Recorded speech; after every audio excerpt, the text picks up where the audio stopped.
이스라엘 백성들은 성전 중심의 신앙생활을 하였습니다. 그래서 이스라엘 백성들에게는 가장 중요한 것이 성전 중심이에요. 물론 프로테스탄트 우리 기독교에서도 세 가지가 가장 중요하죠. 하나님 중심, 말씀 중심, 성전 중심 생활입니다. 매우 중요합니다. 그런데 이 이스라엘 백성들에게는 솔로몬이라는 아주 아름다운 성전을 솔로몬이 지었습니다. 그 화려함은 이루 말할 수 없을 정도가 되었고, 이스라엘 백성들에게는 선민 사상과 더불어서 하나님을 만날 수 있는 귀한 장소를 솔로몬의 성전으로 여겼던 자들이었습니다. 이것을 제1성전이라고 말합니다. 그런데 이 성전은 BC 586년 바벨로니아의 침략을 받아서 무너져 버립니다. 왜요? 우상 숭배한 이스라엘 백성의 죄 때문이었습니다. 뿐만 아니라 얼마나 교만한지 하나님을 버리고 떠나고 배역하고 대적했습니다. 하지만 하나님은 그들을 향하여 선지자들을 보내어서 어떻게 해서라도 하나님과의 관계를 회복시키려고 돌아오도록 외쳤습니다. 그랬더니 타락한 이스라엘 백성들이 하나님의 종들을 때리고 심지어 옥에 가두고 뿐만 아니라 죽였습니다. 그래도 하나님은 이들에게 계속해서 복음을 증가하여 돌아오라고, 심지어 이사야 선지 같은 경우는 발가벗은 몸으로 3년 가까이 성을 돌면서 하나님께 돌아오고 외쳤건만은 그를 톱으로 잘라서 주겠다는 그런 이야기도 있습니다. 얼마나 배역합니까? 듣기 싫다는 거예요. 하나님 말씀이 듣기 싫다는 거예요. 왜 하나님 말씀을 들으라는 겁니다. 결국은 하나님은 참다가 바벨론의 침공을 받게 하여서 이스라엘 백성들은 결국 천리길을 넘는 먼 바벨론으로 끌려갑니다. 그리고 70년 동안 포로 생활을 합니다. 그때 느부갓네살 왕들이 이 이스라엘 백성들의 이 잘 지은 그 성전을 파괴시켜버려요. 그리고 그 안에 쓰던 하나님 앞에 드리던 이 성기 그 하나님 앞에 쓰일 만한 그런 모든 도구들을 다 어떻게 합니까? 탈취해갑니다. 무너져 버렸습니다. 그리고 하나님의 약속의 말씀대로 70년이 차니까 고레스 왕을 통하여 이스라엘 백성들을 다시 귀국시킵니다. 귀양시킵니다. 돌아왔습니다. 학개 예스라 느헤미야 이 귀한 하나님의 종들이 앞장서서 52일 만에 성전을 재건합니다. 그러나 그 성전도 세월이 흘러서 갈수록 아마 서서히 사라져가고 있었습니다. 그러다가 예수님이 이 땅에 오시고 또 예수님이 12세 때 성전에서 강론하시고 그럴 때 헤롯이라는 대왕이 그 당시 이 이스라엘 땅에 분무왕처럼 총독이었죠. 대왕이 어떻게 합니까? 이스라엘 백성들의 마음을 사기 위해서 그곳에다가 헤롯 성전을 짓습니다. 이것이 제2의 성전입니다. 그런데 이 성전도 예수님이 오셨던 당시에 짓고 있었단 말이에요. 아주 오랫동안 지었는데 예수님이 부활 승천하시고 AD 70년 정도, 그러니까 예수님이 부활 승천하시고 한 3-40년 후에 로마의 디도 장군이 예루살렘에 쳐들어와가지고 어떻게 합니까? 그 헤롯 성전도 얼마나 화려해졌는지요. 멋있다고 합니다. 그것을 산산조각을 다 내버렸어요. 생각해 보십시오. 철저하게 멸망한 거예요. 근데 오늘 이 에레미야 애가입니다. 애가. 우리나라 말은 애가, 슬픈 노래. 이 슬픈 이 곡조 있는 이 기도, 이것은 바로 성전이 무너질 때 이스라엘 백성이 돌아오라 해도 돌아오지 않고 그랬을 때 하나님의 성전이 무너져 내린 걸 어떻게 합니까? 에레미야 선지자가 이 바벨론의 침공당에 무너진 그것을 앞에 있던 선지자가 철저하게 그걸 통곡하면서 기도하는 장면이 에가예요. 그래서 요 에카라는 단어는 우리말로 이거예요. 요즘 이 젊은이들 말로 헐!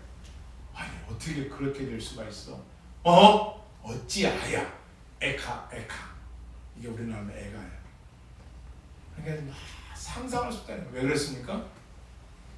성경의 역사를 보면 히스기야 왕이 아수르와 전쟁할 때 하나님 어떻게 도와줬어요? 히스기야 왕이 기도하니까, 그죠? 아수르 왕이 18명을 하루아침에 물리쳐버렸어요. 히스기야가 그쪽에서 보낸 편지를 가지고 성전에 와서 하나님, 적군들이 이렇게 하나님을 비웃고 하나님 백성을 우습게 합니다. 그러니까 하나님 그 기도를 들으시고 18명을 하루아침에 다 그냥 멸망시켜버렸어요. 그러니까 이스라엘 백성들의 사고방식에는 성전은 누구도 못 손댄다. 어떤 민족도 우리나라를 쳐들어와도 성전은 건드리면 왜? 하나님이 다 막아주신다. 요 선민사상과 성전 중심의 사상이 너무나 꽉 차 있어요. 그러니까 이것만 우리가 잘하면은, 아니 어떤 일이 있어 성전은 무너지지 않을 것이다. 요 신앙을 갖고 있었던 거예요. 그랬던 그들에게 성전이 무너져 버립니다. 철저하게 무너져요. 그러면 그의 원인이 뭐냐 이거예요. 오늘 예레미야에게 보면 죄악의 결과라는 거예요. 여러분 우리가 지금 살아가면서 죄가 별거 아니겠지, 결과가 지금 별로 안 보이니까 잘 모르겠죠. 그러나 예레미야 애가를 읽어보면 죄가 얼마나 무서운지 있습니다. 왜요? 죄의 결과는 반드시 있습니다. 죄의 결과는 삭슬 지불할 날이 옵니다. 이게 죄의 결과라는 거예요. 그렇다면 그런 죄의 결과에 대하여 우리가 어떻게 행동해야 되느냐, 그런 고난이 왔었을 때는 어떻게 우리가 부하하는 방법이 뭐냐, 그리고 고난을 어떻게 감당해야 되는가, 이것을 예레미야 애가서를 통하여 우리가 알 수가 있죠. 특별히 애가서 이런 내용도 있습니다. 너의 자녀들을 위하여 야경에 깨어 하늘을 향하여 두 손 들고 눈물로 기도하라는 거예요. 여러분의 자녀들을 위해서 어떻게 기도하느냐? 야밤중에 일어나서 두 손 들고 하나님 앞에 부르짖어 기도하라는 거예요. 어제 저녁에도 저희 아내와 그런 이야기를 했어요. 믿음의 후손들을 위해서 애통하는 마음이 있는 거예요. 여러분과 내가 신앙생활을 바르게 잘 못하면 여러분의 자녀들 때는 어떻게 했어요? 지금도 이렇게 악하고 더럽고 추악하고 혼돈하고 폐역한 시대인데 앞으로는 어떻게 되겠어요? 어지간한 신앙생활 하기가 쉽겠어요? 애가에 이게 나오는 거예요. 너의 자녀들을 위하여 울라. 예수님은 십자가 가면서 누구를 위해? 너와 내 자녀들을 위하여 울라. 다시 말하면 세상이 힘들어진 것은 자녀들을 위하여 눈물 뿌리는, 성전에서 눈물 흘리는 백성이 적은 거예요. 그래서 여러분들은 여러분과 나의 육신의 자녀들도 있지만 영적인 자녀들 뿐만 아니라 이 땅의 이민족의 2세들을 위해서, 후손들을 위해서 여러분의 간절한 눈물의 기도와 성전에서 하늘을 향하여 울려 퍼져야 할 줄을 믿습니다. 중요한 거예요. 그래서 예가를 기록한 거예요. 3장 1절에 보면요, 여호와의 분노의 매로 말미암아 고난당한 자가 나로다. 이 에레미야는요, 고난당하는 거를, 에레미야가 지금 죄져서 고난당하는 거 아니에요. 이스라엘 백성, 내 동족이 고난을 당하는데 에레미야는 그 고난을 내 것으로 받아들이는 거예요. 우리의 아픔을 예수님이 대신 당해 주셨잖아요. 고난을 같이 아파하는 거예요. 내가 당한다. 어느 정도 나를 이끌어 어둠에서 걸어가게 하시고 빛 안에서 걸어가지 못하게 하신다. 어둠 속만 다니게 한다는 거예요. 빛도 없다는 거예요. 그리고 빛 안에서 걸어가지도 못한다. 너무 캄캄해서, 너무 고난이 세서, 너무 힘들어서 빛이 안 보인다는 거예요. 하나님이 그렇게 하셨다는 거예요. 죄에 대한 결과를 이렇게 내리셨다는 걸 지금 말하고 있는 거예요. 종일토록 손을 들어 자주자주 나를 치시는도다. 3장 1절에 보니까 종일토록 하나님의 징계가, 심판이 힘들다는 거예요. 심지어 나의 살과 가죽을 쇠하게 하여 나의 뼈들이 꺾어졌고, 뼈가 꺾어지는 것들. 제가 그 전에 손이 부러져 봤어요. 손목이. 이게 운동장을 지나가는데 뒤에서 공이 날아와서 누가 쳤는지 모르겠어. 탁 쳤는데 이게 뚝 부러진 거예요. 그런데 조금 뭐 붓고 마길래 2달 지나서 병원에 갔더니 이게 약간 떨어지는 상태로 거들거들하고 있었던데 이게 그때 지금도 시험해요. 근데 그때 제가 기억하기를 이 본문을 비춰봤을 때 뼈가 얼마나 아픈가 바늘로 찔듯이 아파요. 이게 풀어보면서는 알아요. 쉬어가지고 바늘로 찔듯이 아파요. 고통스럽습니다. 그러다가 누구단가 많이 뭐에 잘못 건드리면요 전기가 치락치락 도면서 보통 아픈 게 아니더라고요. 뼈를 꺾었대. 기억나죠? 예수님이 십자가에서 뼈가 꺾어졌잖아요. 옆구리에 창에 찌르셨잖아요. 그죠? 가시면류관 쓰셨잖아요. 예수님 생각나죠? 여러분과 내가 지은 값을 예수님이 그렇게 갚아주는 거예요. 고통과 수고를 쌓아 나를 내어주었으니 에레미야에게요 고통과 수고 괴로운 것이 막 성 쌓듯이 막 이스라엘 백성들 머리 위에 에레미야 위에 똑같이 쌓여 있다는 그 고통을 말하고 있는 거예요. 나를 어둠 속에 살게 하시기를 죽은 자 우리와 같게 하셨도다. 죽은 자와 같다는 거예요. 너무 고통스럽다는 거예요. 내가 부르짖어 도움을 구하나 내 기도를 물리치신다. 하나님 앞에 이 너무 어렵습니다. 너무 고통스럽습니다. 도와주세요 했더니 기도를 물리치신다. 안 들어주신다는 거예요. 얼마나 힘들겠어요. 여기서 우리가 작은 결론 하나 얻을 수 있는 게 뭐예요? 여러분과 내가 이 방송을 듣는 여러분들 중에 아무리 지금 당한 고통이 크다 할지라도 이 고난과 비교가 되겠냐 얘기합니다. 오늘 제목이 고난을 이기려는 방법이 뭐냐? 여러분들이 고난 당할 때 어디서 위로받고 어디서 해결받는 게 아니라 성경을 읽고 성경 안에 말씀에 무릎을 꿇고 성경을 읽어보면 내 고난은 그거 크다 했던 것이 작은 다듬은 돌을 쌓아 내 길을 막으사 내 길을 극견 좀 어디를 좀 피해보려고 했더니 다듬은 돌로 이거 보죠. 다듬은 돌을 쌓아 아니 막 돌을 깎아가지고 다 막아버렸다는 거예요. 사방이 다 막혔다는 거예요. 고난이 너무 심하다는 거예요. 그리고 주님은 내 앞에 사자와 곰같이 으르렁거리면서 무섭다는 거예요. 뭐의 결과예요? 죄의 결과가. 그래서 에레미야 애가를 읽어보면 우리가 이 세상에서 죄를 짓고 살 용기가 없는 거죠. 무섭죠. 그러면서 뭐라고 말씀을 가봤더니 19절에 와서 내 고초와 재난 곧 습과 담즙을 기억하소서. 너무 쓰고 고통스러운 이 담즙을 기억하소서. 지금 그걸 고백하는 거예요. 죄에 대한 결과가 너무나 커서 담즙같이 곰슬개처럼 쑥같이 너무 힘들다는 거예요. 계속해서 고난에 대해서 말하고 있습니다. 그래서 슬피 부르짖는 거예요. 누가요? 누가 지금 이렇게 부르짖는 거예요? 그렇지. 에레미야 애가가 이렇게 지금 기도. 누구를 대신 누구와 함께 누구들을 위해서?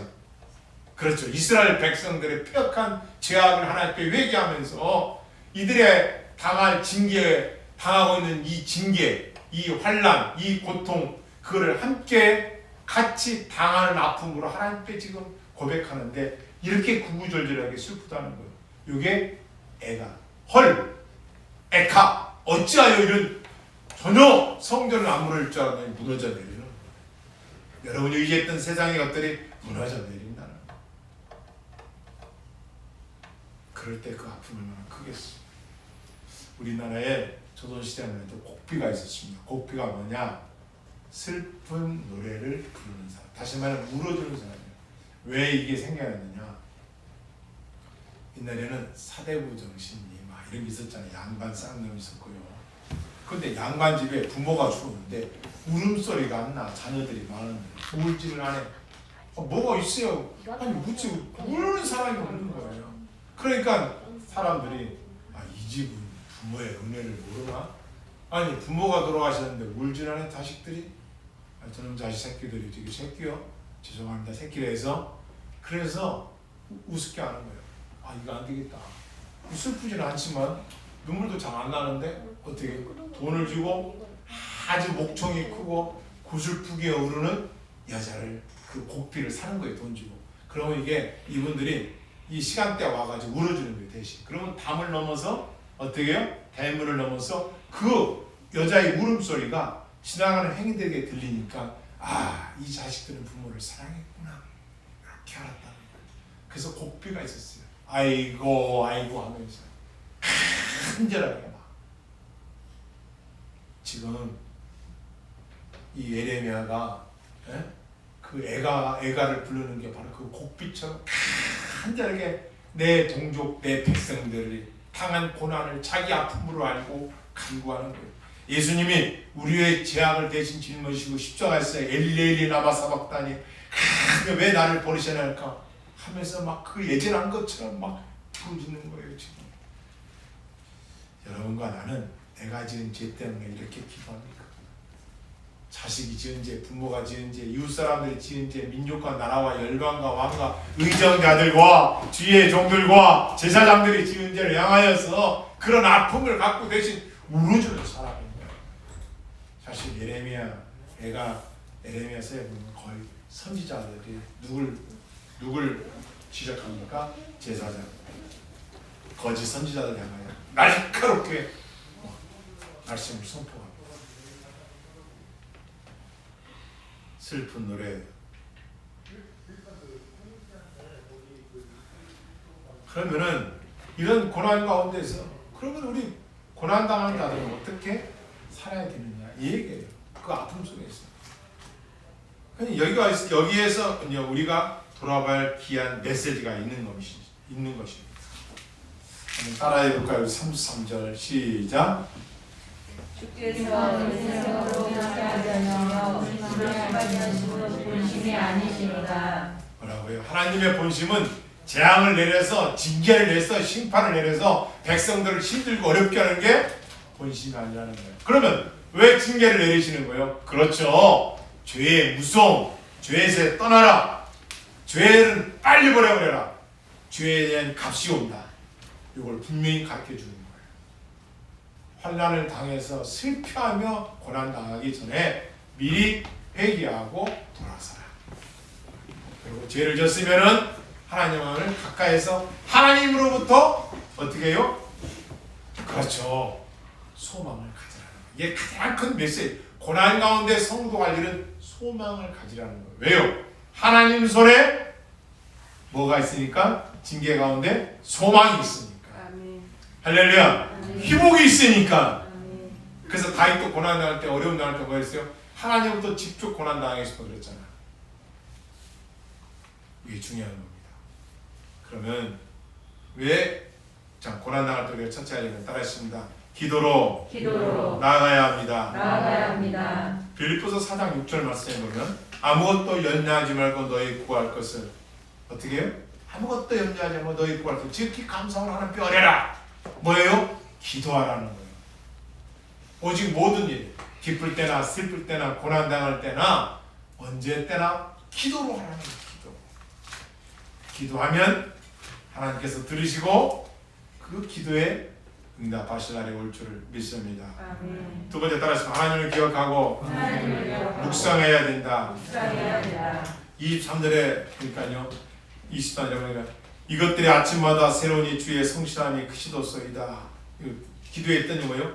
하나님 말씀을 묵상했더니 아침마다 새롭게 내게 와닿다는 거예요. 그러니까 묵상이 중요한 건 뭐냐? 하나님 말씀을 내 마음속에 두고 기억한다는 게 뭐냐?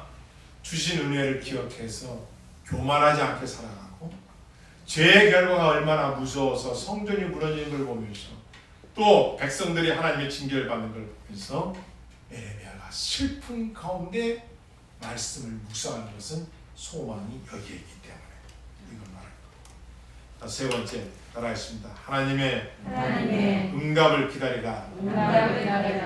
기다리는 자들에게는 구하는 영혼들에게 여호와는 선하시다. 25절이에요. 기다리는 자들에게, 하나님의 응답을 기다리는 자들에게, 또 하나님의 응답을 구하는 자들에게, 그런 영혼들에게 하나님의 선을 베푸신다는 거예요. 뭐하면? 기도합니다. 고난이 왔었을 때 해야 할 일이 뭐냐? 기도하고 묵상하고 하나님의 때를 기다리면서 묵묵히 인내하는 거예요. 할렐루야. 그 고난을 이기는 방법이에요. 고난에서 건진받는 방법이에요. 무릇 기다리는 자에게와 하나님을 찾고 구하는 자들에게 하나님께서 선을 베풀어 주신다고 말씀하셨습니다. 말씀의 결론입니다. 오늘 3장 33절에 있는 말씀처럼 하나님의 본심은 죄에 대해서 징계를 내리시지만 심판을 내리시는 분이지만 하나님의 본심은 심판으로 징계로 멸망시키는 것이 본심이 아니라 첫째는 그 죄에서 돌이키는 것이고 두 번째는 그 고난에서 기도하게 하는 것이고 세 번째로는 그 고난 가운데 하나님만을 바라보고 구하는 것이고 네 번째는 하나님께만 소망을 두는 자세라는 것을 고난을 이기는 방법인 줄을 믿습니다. 아멘. 우리가 이 세상을 살아가면서 고난이 없을 수는 없습니다. 그러나 우리가 고난을 당할 때 행할 수 있는 것은 뭐라고요? 하나님 앞에 소망을 두고 하나님만을 바라면 겸손히 있었을 때 우리에게 응답은 속하고 빠르게 역사할 줄도 믿습니다. 따라해볼까요? 여호와의 인자와 긍휼히 여기심이 무궁하심으로 우리가 진멸되지 아니함이로다. 이것들이 아침마다 새로우니 주의 성실이 크니도소이다. 아멘. 하나님의 본심, 징계와 심판이 아니라 징계와 심판 속에서도 하나님을 찾고 구하는 자들에게 새롭게 하시는 것이 본심이고 그들에게 다시금 소망을 주고 회복하시는 것이 본심이라는 것입니다. 그러므로 고난을 당할 때 낙심하거나 좌절하거나 절망하거나 하나님을 떠난 머리석은 자가 되지 말고 고난이 있을 때는 성경을 읽으면서 내 고난과 성경 속의 인물들의 고난을 비교해보며 나를 낮추고 하나님 앞에 무릎 꿇어 기도함으로 하나님의 도는 소망으로 새로워지는 저와 여러분, 이 방송을 듣는 여러분 모두가 되게 주님의 이름으로 축원드립니다. 기도하시겠습니다.